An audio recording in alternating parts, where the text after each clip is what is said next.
What's going on, AP people? We have chapter 14 on the docket. Let's get going. You're going to hear this term market revolution. What this is referring to is basically the first industrial revolution, life in America prior to the Civil War. So, what does this entail? It includes roads. Canals are going to pop up a lot at this time, steamboats and railroads. So, this idea of transportation is being revolutionized. No longer are we going to see just small farms growing enough food for themselves. We're going to see large scale cash crop farming, growing crops to sell them. In the South, we will see a lot of this happening. Regional specialization in the East or the North, we're going to see industry. In the West, we are going to see livestock, and in the South, we're going to see agriculture, and the three will trade heavily with each other. Immigration, Irish and Germans are going to be coming into America quite a bit. Good movie, by the way, Eddie Murphy. Rated R, so wait till you're 17 to see it. And immigration, the Irish and the Germans are going to be the two largest groups coming to America prior to the Civil War, especially the Irish. If you ever see a question, what group prior to the Civil War made up the bulk of immigration, the answer is going to be the Irish. Westward movement, this will begin Manifest Destiny, which we will get to in chapter 17. Also, we're going to have urbanization, or the growth of cities.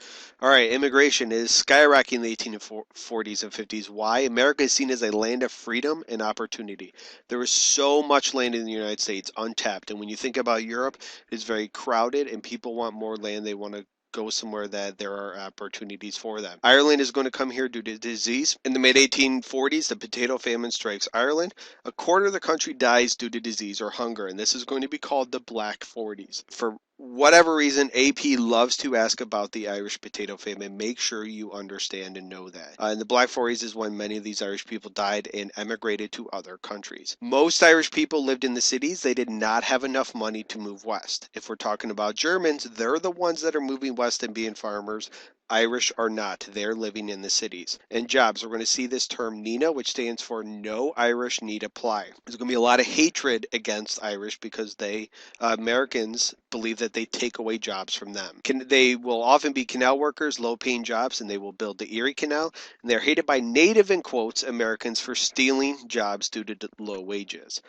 So many Americans will be upset with these Irish because they say they take jobs away from them. And they become a very powerful political force. The Irish are heavily associated with the Democratic Party. So if you ever see a question about what political party would the Irish most likely support or be associated with, the answer is Democrats, and they will be given jobs for their support in voting.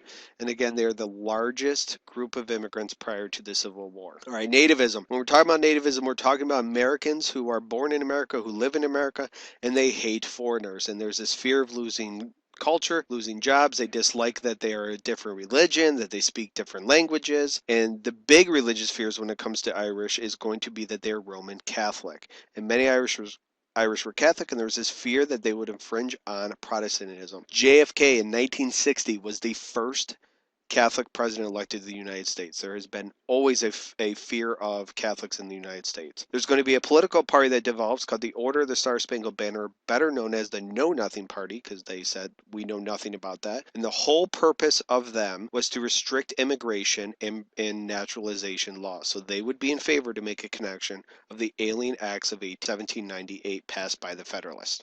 Inventions and inventors. Samuel Slater, he is the father of the factory system. He memorized plans from Britain for machines in the factory system, and he snuck into the U.S., and there he is. Thank you for your valuable contributions, Mr. Slater. All right, Eli Whitney, he invents two things. We'll focus on the first one first, which is the cotton gin. Cotton. Separating the seeds from cotton was a very arduous task, but thanks to the cotton gin, as you see here, all you have to do is crank this handle and it will separate the seeds of the cotton. It can replace the work of 50 people. What this will do is have a huge impact on slavery. Slavery is starting to die out, but at this time now it will be a huge increase in slavery because the demand for cotton will skyrocket. And then factory systems in the north will benefit from all this cotton, and they will create textiles and ship these all over. All right, when we're talking about the Industrial Revolution, it all goes back to 1807 with the Embargo Act passed by Thomas Jefferson. And lots of people were encouraged to buy American and wear American goods. After the Treaty of Ghent in 1815, which was negotiated in part by Henry Clay, thank you, Mr. Clay, for your valuable contributions and being a wonderful American citizen, Great Britain flooded the U.S. markets with cheap products. So American businesses were hurt, and many people, including Mr. Clay, called for a protective tariff. And the first protective tariff is in 1816. And the purpose of this is to encourage people to buy American goods. Who's going to like this? The North will like this. The factory owners will like it. The South is not going to like it because they are consumers and the prices will go up and they will have no direct benefit. Eli Whitney is going to come back into the picture, invent something called an interchangeable part. I want you to think about a cookie cutter. If you and your friend are making cookies by hand, your cookies may very well be different. If you both are given a cookie cutter, now your cookies are going to be identical. Machines are producing identical parts.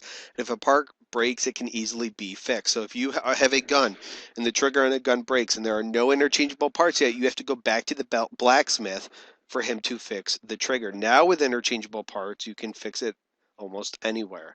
And this forever changes the way that manufacturing works in the United States. John Deere, he invented the steel plow that broke soil. This invention, allows the ground to be broken and seeds to be planted. Cyrus McCormick invents the mechanical mower reaper. This allows goods to be harvested.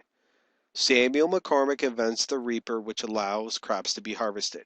That is a question that you very well may see. Which invention allowed for the increase in harvesting of goods? And that answer is Cyrus McCormick's mechanical reaper. Factory life, pretty self-explanatory. It stunk. Long hours, low pay. There was child labor. 8, 10 years old you're working. There were whipping rooms if you weren't going fast enough. The Lowell girls in Massachusetts were farmers' daughters that were hired to work in factories. Here are the Lowell girls in front of the factories. They worked 8-hour shifts. This was an example of the assembly line and just mass production of goods in factories, one of the earliest examples. Significance of factories: no longer are goods being made in homes, they're being made in factories, and now people are moving near the factories since they spend so much time working there, so they want to live where they work. This is why cities begin to grow.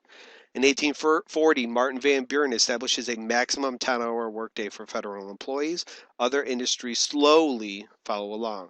Strikes were illegal and rare, but they did happen, and labor unions got a boost in the Supreme Court case, the Massachusetts Supreme Court case, Commonwealth versus Hunt. AP loves to ask and loves for you to know about Commonwealth versus Hunt. They legalized labor unions as long as they were peaceful. It is more symbolic than any significance, but this will pave the way for future gains for unions. All right, transportation. It is imperative to have cheap and efficient carriers. Why? Think about it. Write it down. I'll be here. I'm so glad you came up with these answers. Yes, they're expanding out west. So there's this desire need to tap resources out west and trade. Remember, regionalization, north, south, and west, they're all becoming interdependent on each other in trade. So you have to get these goods to each other faster. One of these improvements in transportations is going to be a turnpike. In Pennsylvania, it's called the Lancaster Turnpike. 62 miles long. It's a toll. This is going to spur the construction of other roads.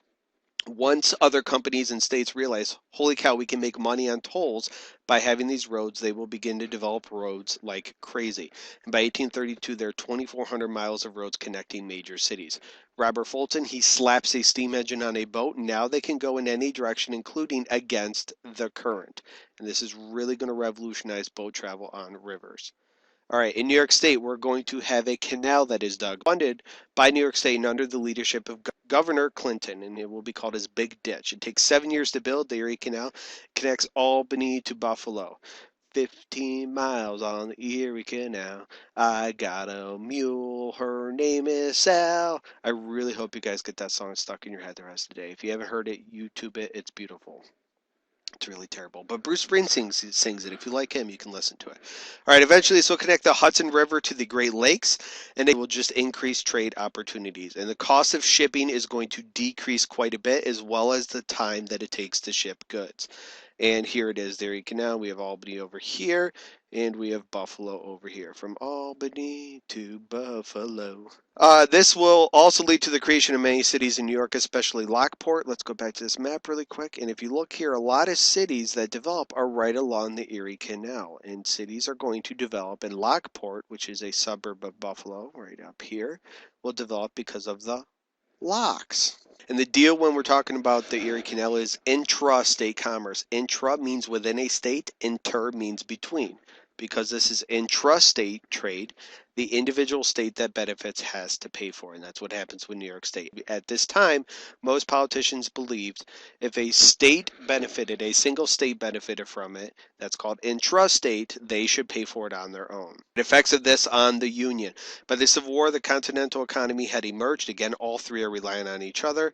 The South is agriculture, the North and the East is factories, and the West is livestock. In the Midwest at this time, Cincinnati, Ohio, they're dealing with pigs, and they become porkopolis trade. Okay, if you guys have any questions for me, that's chapter 14. Please feel free to email me or leave comments in the bottom. Hope you enjoyed this video. Have a good day.